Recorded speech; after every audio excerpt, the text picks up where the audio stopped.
അങ്ങനെ ഇന്നാണ് day 1 of my trip to Kodaikanal. ആലുവയിൽ നിന്ന് സ്റ്റാർട്ട് ചെയ്ത് നമ്മൾ കുറേ വിൻമിലൊക്കെ കണ്ട് വിശാലമായ ഹൈവേ ഒക്കെ കഴിഞ്ഞ് പഴനി എത്തി. പിന്നെ പഴനിയിൽ നിന്ന് കൊടൈക്കനാലിലോട്ട് പോകുന്ന രണ്ട് സൈഡും ബ്യൂട്ടിഫുൾ മരമൊക്കെ നിറഞ്ഞു നിൽക്കുന്ന ഒരു വഴിയാണ്. കുറച്ച് മുന്നോട്ട് പോയപ്പോൾ തന്നെ നമ്മുടെ ഇ പാസ് കാണിക്കേണ്ട ഒരു സ്പോട്ട് എത്തി. അത്ര പീക്ക് സീസൺ അല്ലാത്തതുകൊണ്ട് വലിയ റഷൊന്നും ഉണ്ടായിരുന്നില്ല. അവിടെ ചെന്ന് അവരെന്നെ നമുക്ക് ഓൺലൈനിൽ ഇ പാസ് ഒക്കെ എടുത്ത് വന്നു. 100 രൂപ എന്തോ അവർക്ക് കൊടുക്കേണ്ടി വന്നു. ഇ പാസ് ഒക്കെ എടുത്ത് കഴിഞ്ഞാൽ അടുത്ത് നമ്മൾ കയറാൻ പോകുന്നത് 21 ഹെയർ പിൻസ് ഉള്ള കുറച്ച് നാരോ ആൻഡ് സ്റ്റീപ്പായ പഴനി കൊടൈക്കനാൽ ചുരം. ഇങ്ങനെ പോകുന്ന വഴിക്ക് സൈഡിലോട്ട് നോക്കിയാൽ പഴനി കാണാം. പിന്നെ അങ്ങനെ മുന്നോട്ട് പോയപ്പോൾ റോഡ് സൈഡിലായിട്ട് തന്നെയുള്ള സിൽവർ കാസ്കേഡ് എന്ന് പറഞ്ഞ വാട്ടർഫോൾസ് കാണാൻ നിർത്തി. കൊടൈക്കനാലിലേക്ക് ഓവർഫ്ലോ ചെയ്ത് വരുന്ന വെള്ളമാണ് ഇതിലൂടെ വരുന്നത്. അവിടെ തന്നെ നല്ല ചോളം റോസ്റ്റ് ചെയ്തതും കഴിച്ചു. ഉച്ചക്കേത്ത ഫുഡിന് കൊടൈക്കനാൽ ടൗണിൽ തന്നെയുള്ള ജൂനിയർ കുപ്പണ റെസ്റ്റോറന്റിലാണ് കയറിയത്. നല്ല തമിഴ്നാട് സ്റ്റൈൽ ബിരിയാണി.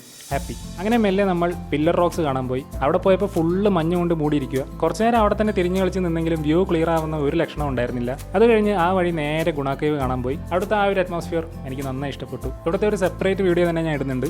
അത് കഴിഞ്ഞ് വൈകുന്നേരം ആയപ്പോഴേക്കും നമ്മൾ കൊടൈക്കനാൽ ലേക്കിന് ചുറ്റുമായിട്ട് സൈക്ലിങ്ങിന് പോയി. ഇവിടെ വരുന്നവർ എന്തായാലും ഇതൊന്ന് ട്രൈ ചെയ്യണം. മെല്ലെ ആ ലേക്കിന് ചുറ്റുമുള്ള വ്യൂ ഒക്കെ കണ്ട് പീസ്ഫുള്ളായി അങ്ങനെ പോവാം. സോ ഈ സ്പോട്ടിലൊക്കെ പോയിട്ടുള്ളവർ ഷെയർ യുവർ എക്സ്പീരിയൻസ് അടുത്ത ദിവസത്തെ സ്റ്റോറിയിൽ കാണാം.